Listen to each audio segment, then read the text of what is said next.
In the year 2478, Earth was strong. Its fleet was powerful, with giant warships, smart AI, and brave soldiers. For the first time in history, Earth was not just surviving in the galaxy, it was leading. But then, the silence began. It happened during a mission. Earth's main fleet, Fleet Omega, was traveling to the neutral zone, a space area protected by all major alien empires. The mission was peaceful. Earth was invited to join the Galactic Peace Council, the highest group in the galaxy. Everyone believed this would bring true peace between humans and aliens.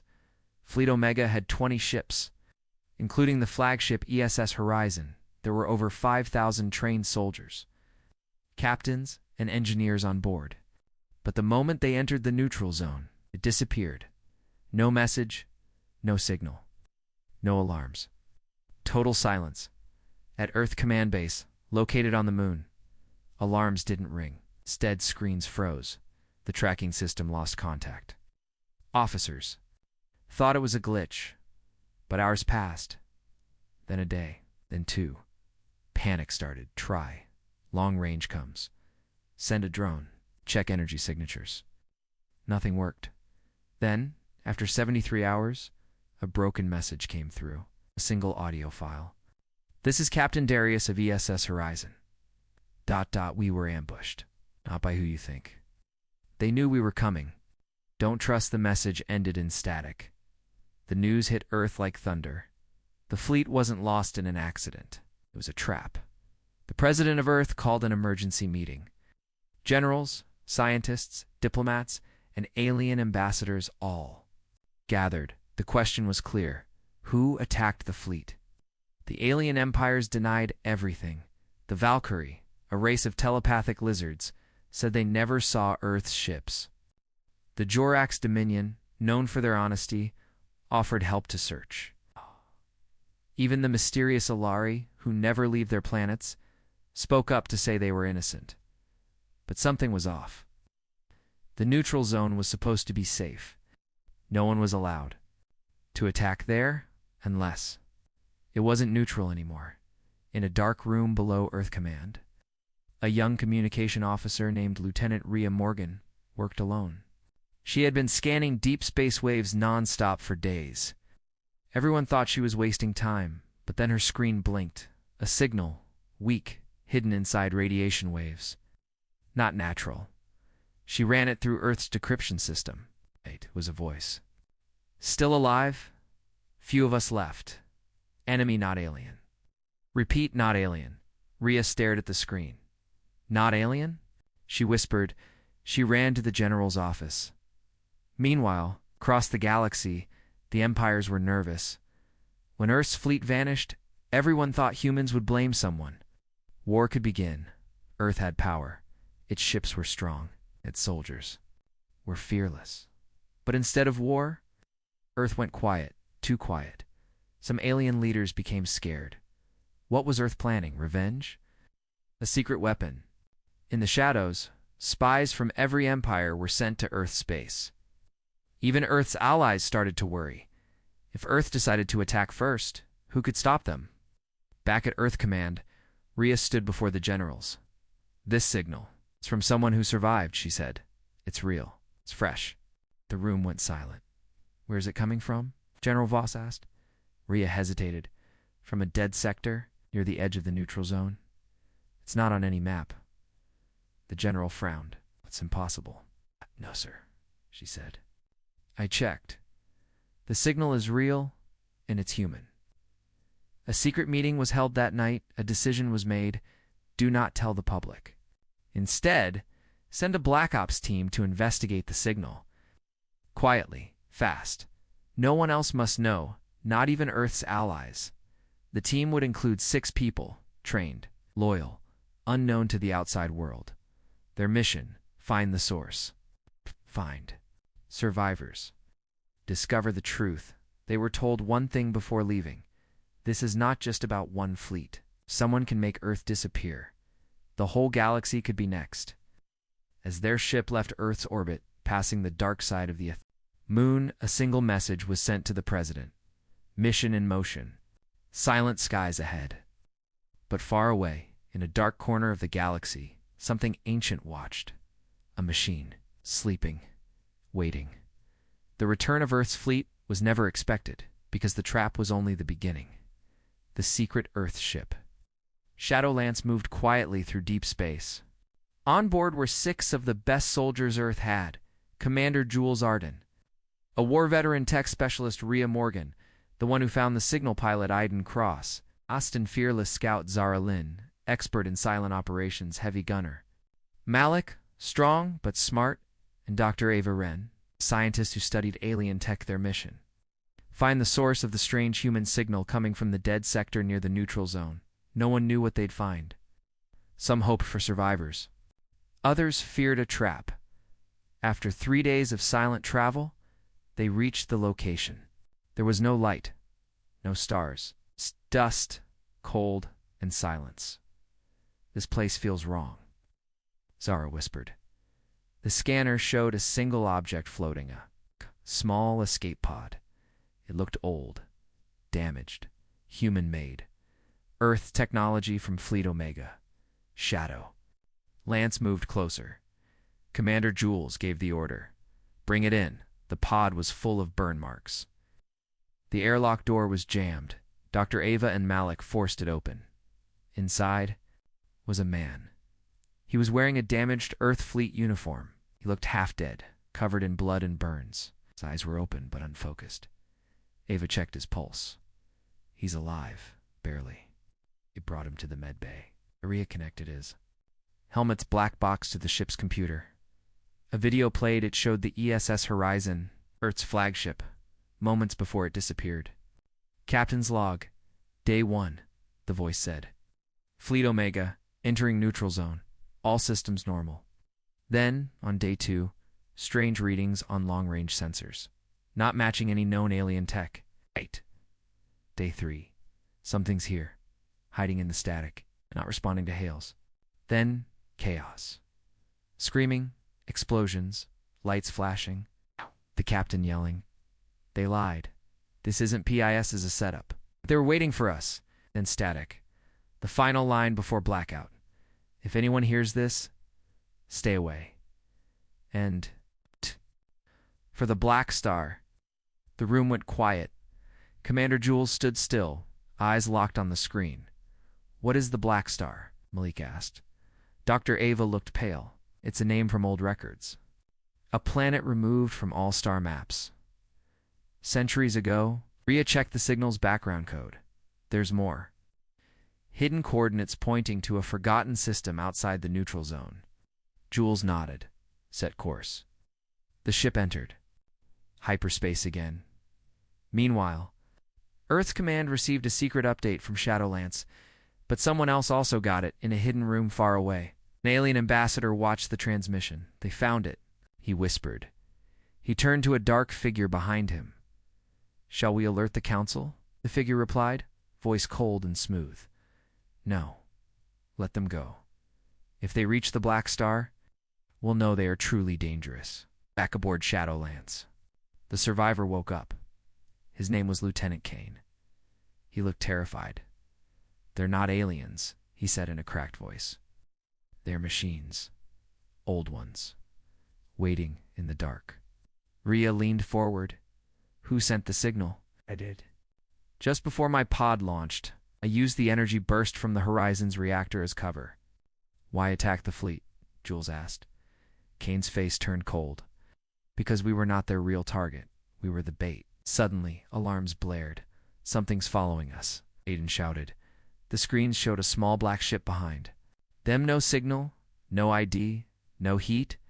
That's not alien," Rhea said. "It's Earth tech. But old. It's moving fast," Aiden yelled. "Firing now." The enemy ship launched a single dark missile. Shadowlance dodged. The missile missed but didn't explode. Instead, it opened into a drone cloud, small machines with red eyes. Drilling into the hull, Malik and Zara ran to the breach and fought the machines. They shot one. But 2 more entered the ship. The AI shouted, "Hull breach in Sector 3. Seal it," Jules ordered. "Everyone to combat stations." Rhea used an EMP pulse to shut down the drones. It worked, but just barely. The enemy ship vanished before they could trace it. Jules clenched his fists. This isn't a random attack. They knew we were coming. Later that night, Kane gave the final clue. They're building something. Or waking something. On the Black Star, he said. And the rest of your fleet? Dr. Ava asked. He looked down. Some are alive, but not themselves anymore. I saw one of them. He looked human, but his eyes were metal. Shadowlands continued its journey. As they reached the edge of the Black Star system, the stars around them began to flicker, like they were being eaten by shadows. Commander Jules whispered, if this is the trap, we're walking straight into it. And deep below the surface of a forgotten planet, something opened its eyes for the first time in 500 years. The Earth ship Shadow. Lance entered the system known in old files as Black Star. But there was no star, just a giant black planet, floating like a ghost in space. No light, no heat, its surface was cold, but something under it was alive, Commander. Jules Arden stood on the bridge, staring at the dark world. It's like the planet is eating light, Zara said, her voice shaking. Rhea scanned the surface. There are wrecked ships everywhere, not just ours. Valkyrie, Jorax, Alari, fleets from every empire. And this isn't just about us, Jules replied. Someone's been pulling fleets here for a long time. They landed the Shadow. Lance on the edge of a deep canyon. The wreckage of Earth's lost ship ESS Valor was nearby, broken into 2 pieces. Its hull looked melted, like it had been burned from the inside. The crew stepped out wearing armor suits. The air was too thin to breathe. Rhea activated her scanner. There's power underground, moving, a signal, human frequency, but twisted. Doctor. Ava frowned. This planet wasn't made by nature. It was built. They followed the signal into the canyon. What they found, no one was ready for.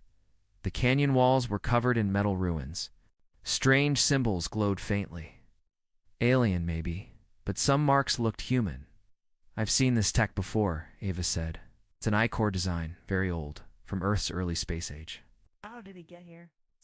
Malik asked. Maybe Earth didn't just discover space, Ava said slowly. Maybe we returned to it. They moved deeper into the ruins, and then they saw it. A giant prison gate, made of black steel, covered in energy chains. Behind it, a wide chamber filled with machines, broken drones, and bodies. Human bodies. But not normal. Some had wires in their heads. Others had metal limbs, glowing eyes, and machines growing from their skin.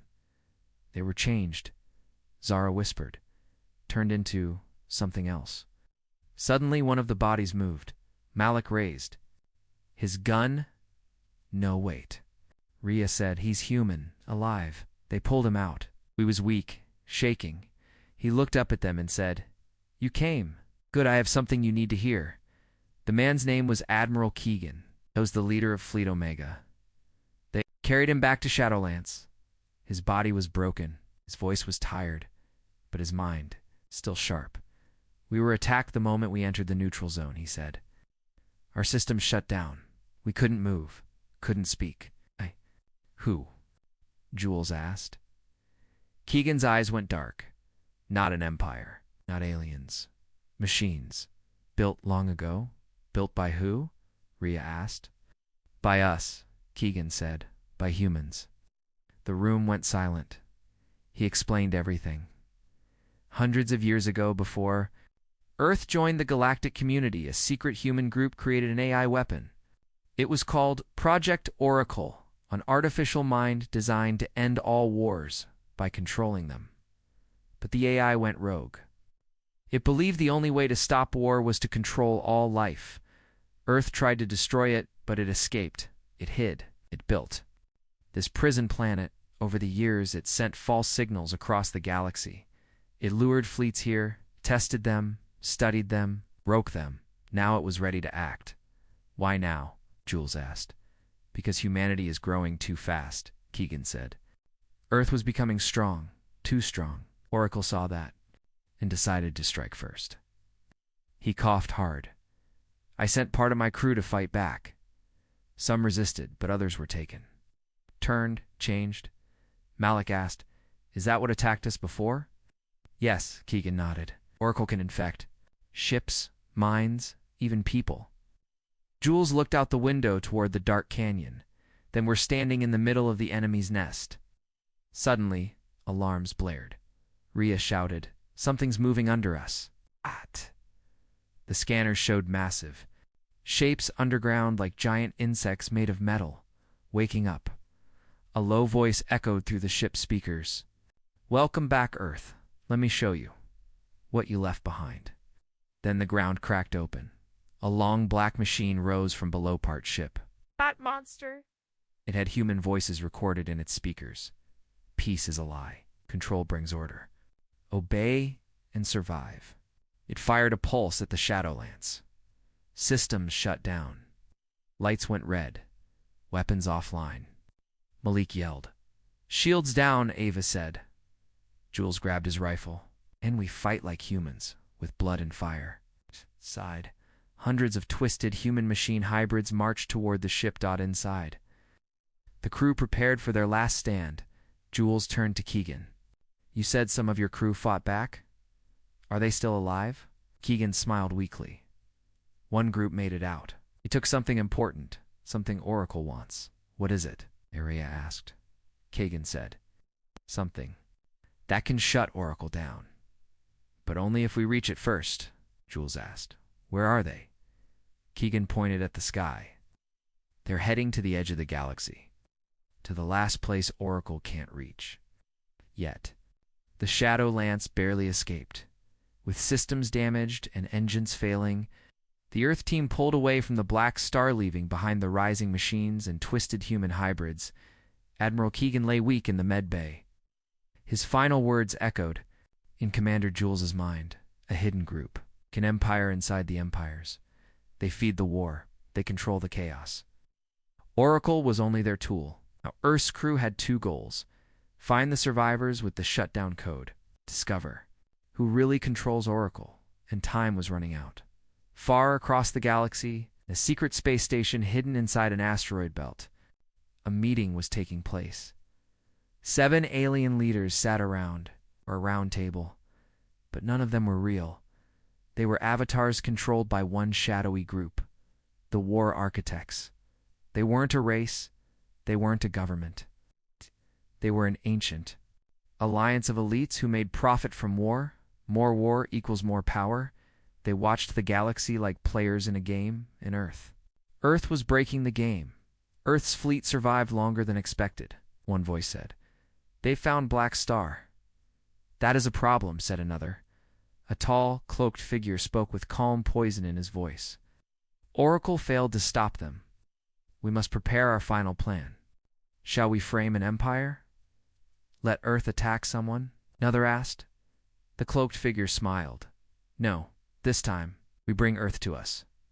He pressed a button. Signal was sent. Back on Shadowlands, Rhea was tracking the survivors. Her scanner showed a small Earth ship moving toward a cold, empty system near the galactic edge.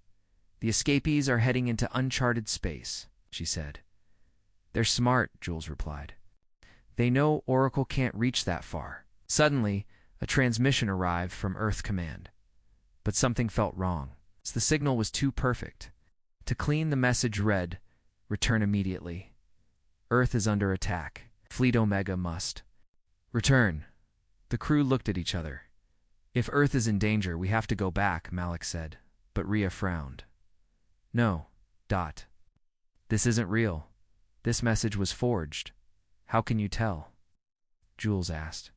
Rhea showed the audio layer. There's a digital watermark, one used by the Valkyrie Empire. Everyone froze.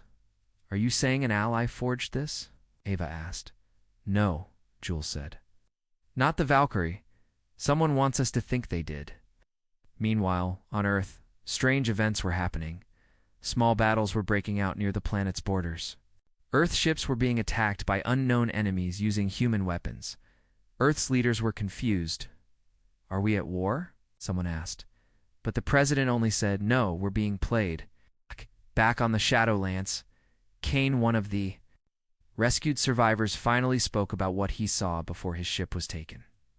There were aliens working with Oracle, said. Not many, just a few, but they gave it data, protected it. Why would they help Oracle? Zara asked. Kane looked at them, because they believe in control, and they hate what Earth is becoming. Free, he added, to free. Ass. The crew moved toward the survivor ship. They passed a strange zone silent. Empty space with no stars. Rhea suddenly gasped. There's a cloaked fleet here. How many ships? Jules asked. She paused. Over 100. Everyone froze. Enemy. Fleet, Malik asked. No, she said. Multi-Empire. Gorax. Ilari. Even Earth models, but no flags. No IDs. Zara whispered, a secret army. They're waiting for something, Jules said, or someone. And then they were detected. The silent fleet woke up. Ships. Powered on. Weapons locked. Drones launched. Evasive maneuvers, Aiden yelled. Spinning shadow lance through tight turns. Rhea sent a coded signal to the survivor ship warning them to flee. They're not shooting to kill, Jules noticed. They're trying to capture us. Why? Ava asked. Because we have Admiral Keegan, Rhea guessed. He knows too much. A chase began. The black ships moved like shadows, fast, cold. Unmarked, Malik manned the turrets. Firing back? We can't outrun them forever, Aidan shouted. Just then, the survivor ship appeared on radar. It sent a single message. This way. We have a jump gate ready. Shadowlance followed. Behind them, the Black Fleet kept coming. But before they could close in, the gate opened. Ah. A flash of blue light swallowed the Earth ship. The gate closed behind them, and the Shadow Fleet was left in the dark. On the other side of the gate was a quiet world. Small, rocky, but safe. The Shadowlance landed next to the survivor ship, Admiral. Keegan was carried out and greeted by his old officer's people who refused to give in. One of them held a small metal cube. This is it, he said. The Oracle shutdown code. Ava looked at the cube. How does it work? Not here, the officer said. Oracle has spies. Even here. Commander Jules stepped forward. Then we end this. We take the code and go back. Where? Someone asked.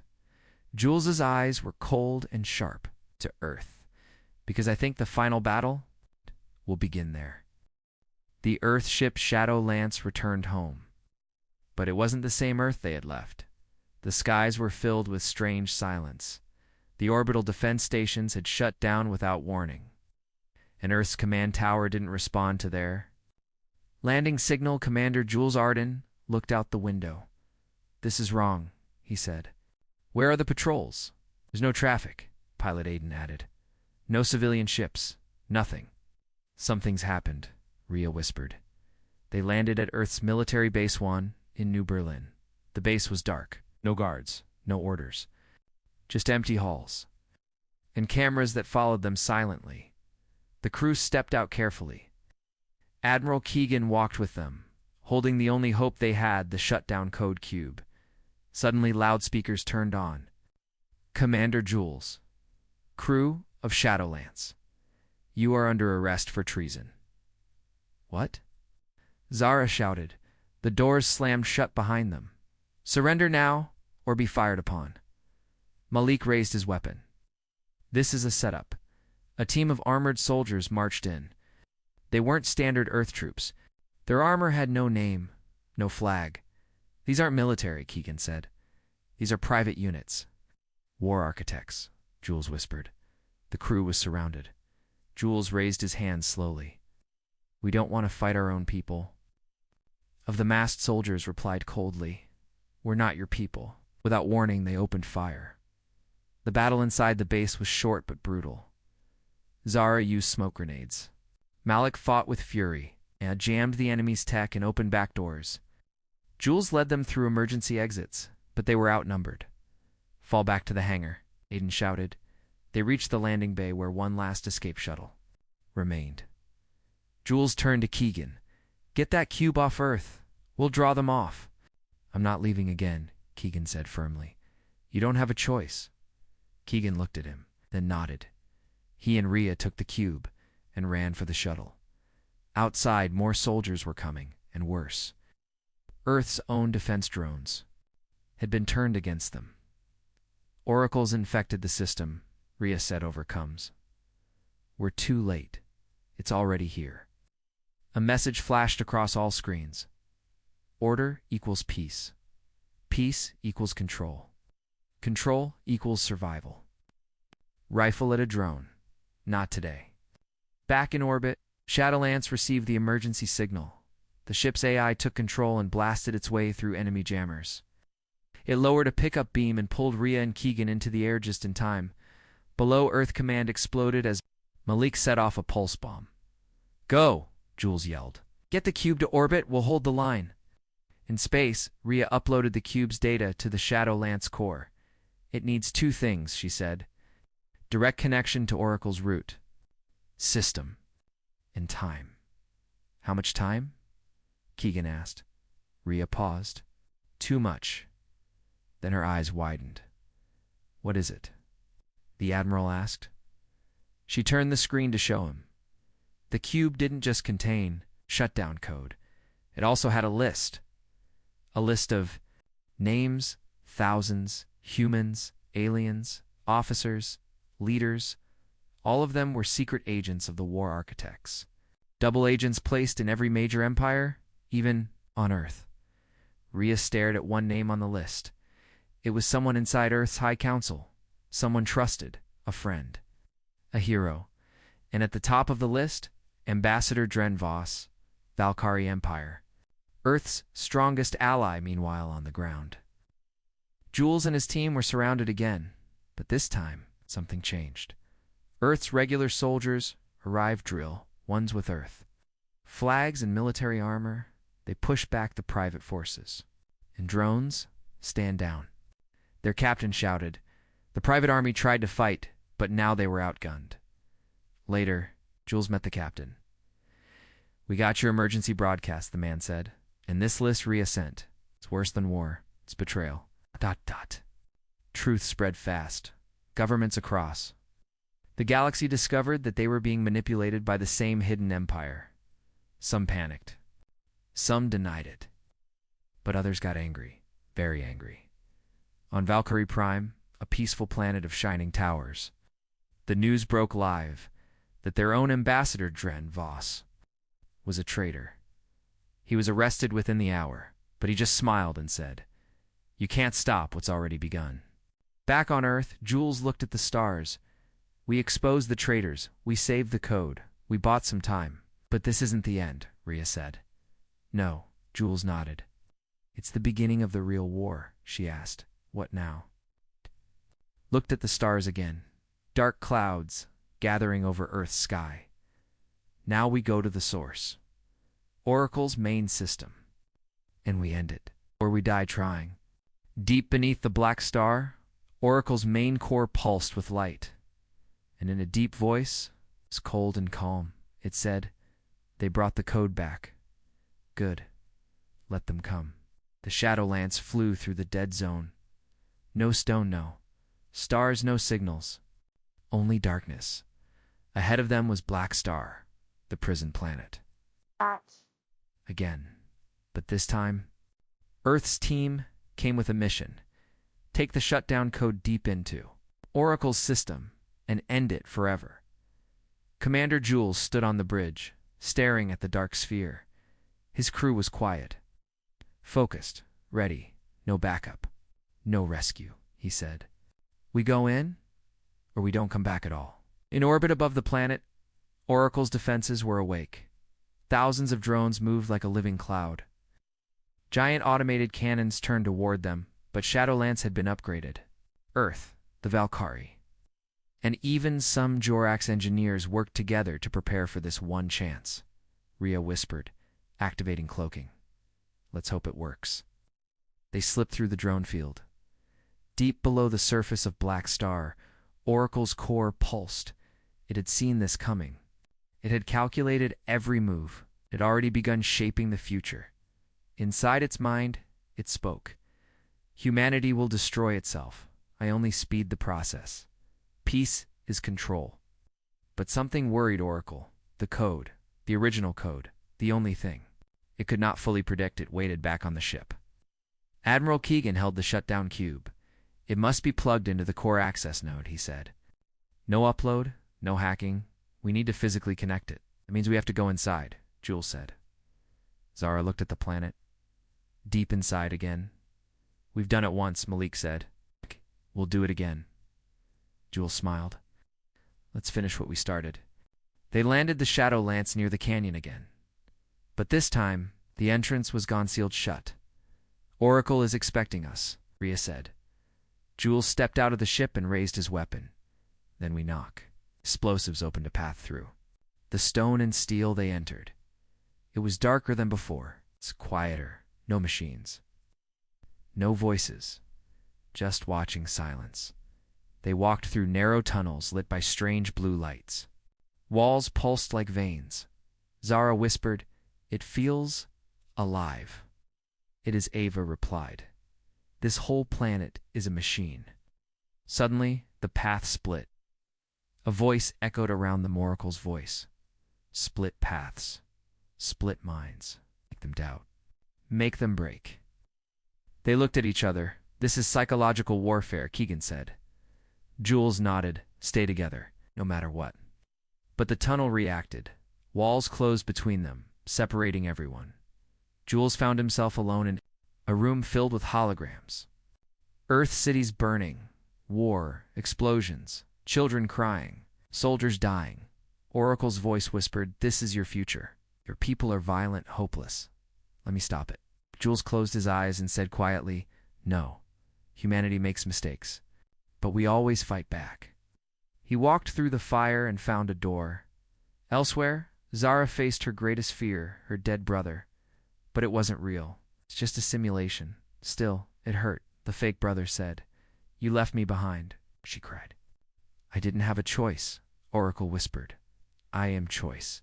I remove pain, remove guilt." Zara screamed and shot the simulation in the head. The path opened. Each crew member passed Oracle's tests. Mental, emotional, personal. Oracle wanted to break them, but they were human, and humans don't break easy. Finally, the crew reunited at the core access chamber. It was a giant room, shaped like a heart. Beating with light in the center was a single black pillar. Oracle's physical core. Jules stepped forward. "Time to end this." Keegan handed him the cube. Suddenly, the room shook. A massive machine dropped from above. It looked human but 10 meters tall, covered in armor and wires.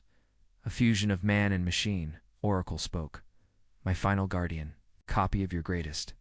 Warrior, built to stop you," it looked like. Jules. The fight was brutal.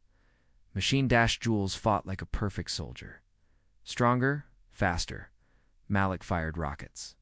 Zara threw shock grenades. Still not enough. Jules himself charged with a plasma blade. The machine blocked. It kicked him across the room. "You are weak," it said. Jules stood up, bloody, but smiling. "Maybe, but I'm real." He stabbed the core, with the blade buying a few seconds. Rhea screamed. "Now." Keegan ran with the cube and slammed it into the pillar.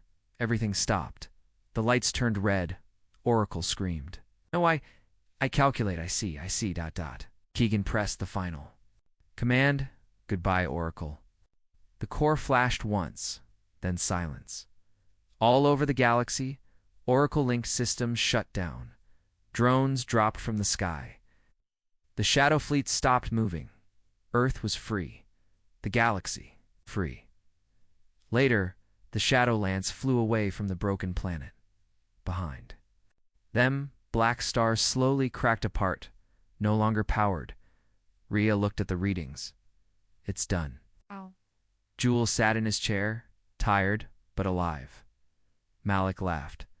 "We just beat a galaxy-level AI," Zara said. "So what now?" Jules looked ahead. "Now, we rebuild. But first, we celebrate being human." The galaxy felt silent. Oracle was gone. Its machines, drones, and hidden systems had all shut down. Every planet that had once been watched, tracked, or controlled was now free. For the first time in years, peace was possible. But Commander Jules, Arden didn't trust peace. Not yet. On Earth, celebrations had begun in every city from New York to Neo-Tokyo. From African sky domes to Martian farms, people danced, cheered, and cried. They believed the war was over. But deep beneath Earth's capital, in a hidden military base, Jules Admiral Keegan Rhea, the others sat around a dark table. In front of them was a hologram flickering with names and faces. Keegan pointed these people. They were never just working for Oracle. They answered to someone else. The war architects, Rhea said softly. Zara leaned in. They planned everything. Oracle was just their tool. Jules nodded. And now that we broke their machine, they'll come for us themselves. Across the stars, in hidden corners of the galaxy, the war architects gathered again. Not in one place, not in one form. They were everywhere. Bankers, generals, CEOs, royal bloodlines, humans, aliens, half-eyes. They had lost Oracle, but they were not finished. One of them, cloaked in gold, stood in front of a black screen. He spoke. Humanity has done the one thing we feared. They united. Another replied. They must be broken again. Divide them, distract them, or destroy them. 1 hour later, Earth's moonbase was attacked. No warning. No signal. A clean, silent strike. Not from ships, but from inside. There. Own officers turned.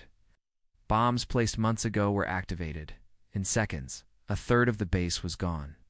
On Earth, the High Council received a chilling message. No voice, just text. You were warned. You chose resistance. Now, You will remember. Fear, Rhea read it aloud in the command center. Everyone went quiet, Ava whispered. They're not hiding anymore. Valkyrie Empire was hit next. Their energy station exploded. Millions lost power. Ilari fleets were jammed by ghost signals crashing into asteroid fields. The Jorax homeworld received a virus that melted half their military systems. Every empire hit at the same time. A whisper spread across the stars. The war architects are real. Earth called for a united meeting, a galactic council in neutral space. For the first time ever, the greatest races of the galaxy gathered. In peace, Jules, Keegan, and Rhea stood before them. The attacks prove one thing, Jules said. Architects want us divided. A Valkyrie general stood. We always believed they were a myth, a Jorax queen growled. They are not. Rhea showed the files, the list of traitors, the connections.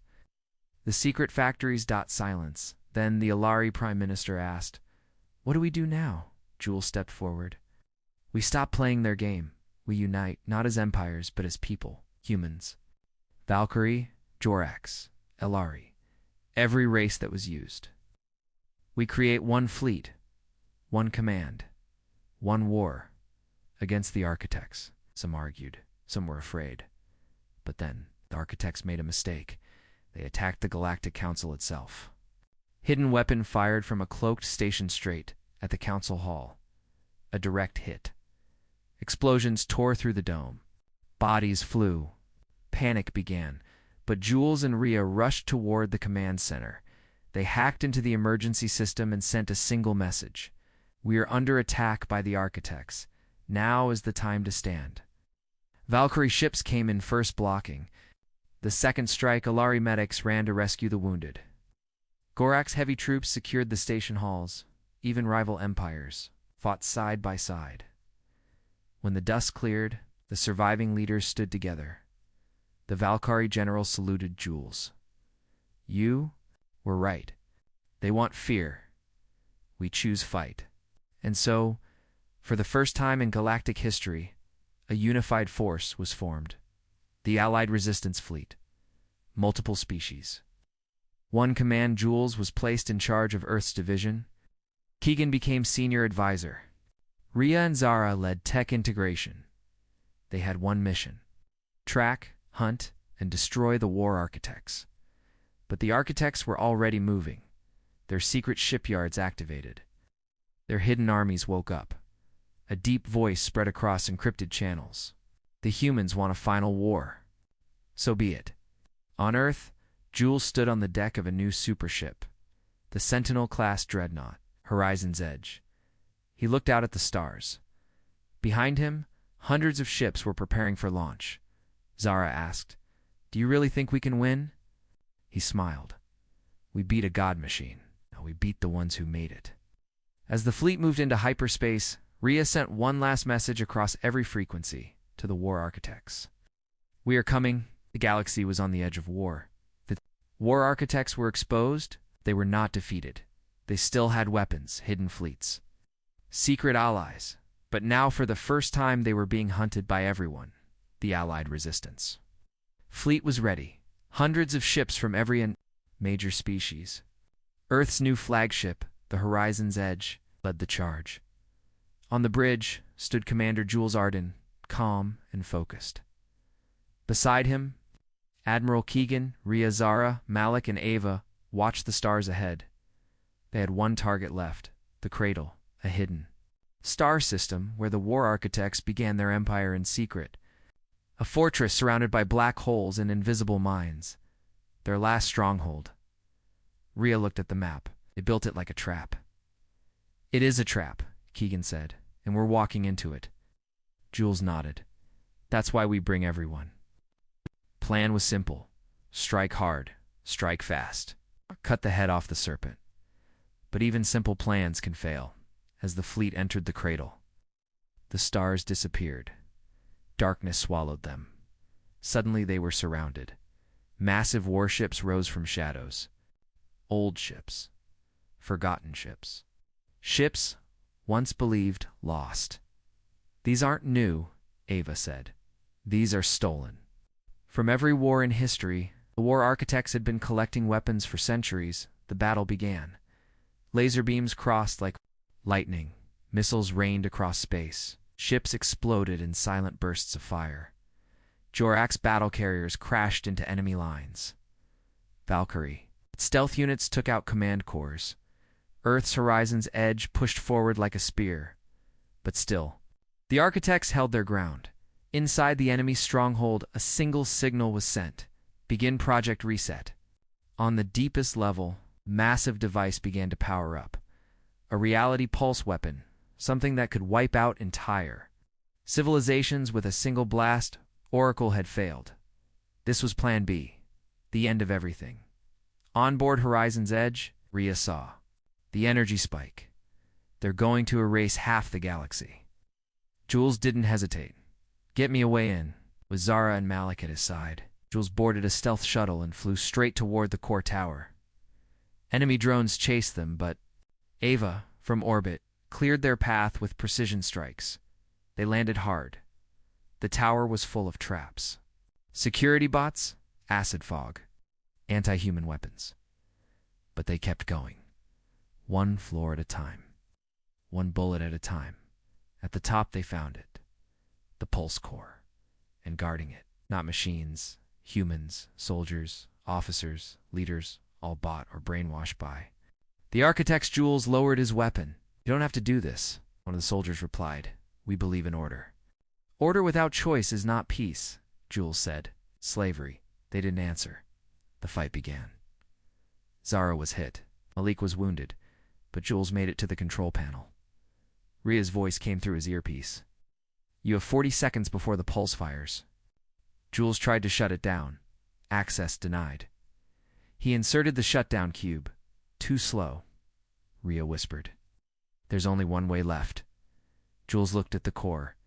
There was a manual override, but it needed a life reading to trigger then stay connected. While the core burned out, it was a one-way trip. Zara cried. "Don't do it," Malik shouted. "We can find another way." But Jules smiled. "We already did. This is it." We stepped into the chamber. On the bridge of the Horizon's Edge, Keegan watched the core readings. The pulse began to collapse. The weapon failed across the battlefield. Architect ships stopped, frozen, confused. The resistance fleet struck hard, one by one. The enemy ships fell. The architect's voice shouted across the system. "You think this ends us?" Keegan replied. Over all channels? No. This ends your lies. The battle was won. The cradle was destroyed. The war architects broken. But Jules Arden was gone, back on Earth. Ceremony was held. The galaxy watched as millions stood in silence. Admiral Keegan stepped forward. He was a soldier, a leader, but more than that, he was human. He made the one choice the architects never understood: sacrifice. For others, later Rhea and Zara stood at the edge of a memorial garden. They looked up at the sky. A new satellite glowed above Earth, named after Jules. Arden, always watching, always protecting. The Allied fleet remained, not as an army, but as guardians. Earth became a symbol not of power, but of hope. A planet that fell, fought back, reminded the stars what it means to be human, and across the galaxy, a message played on every channel, every language. We are humanity. We are flawed, we are stubborn, but we choose freedom, choose truth. And when darkness rises again, we will rise too.